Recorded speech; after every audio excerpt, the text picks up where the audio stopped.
Here I have TCL 205, and today I'm going to show you how to turn off front camera mirroring effect on this device.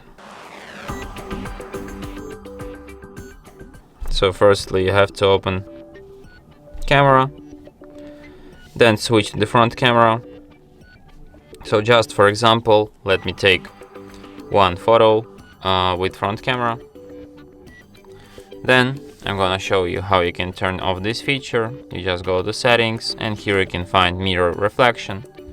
Just disable this feature, and now your photos will be normal, just like this.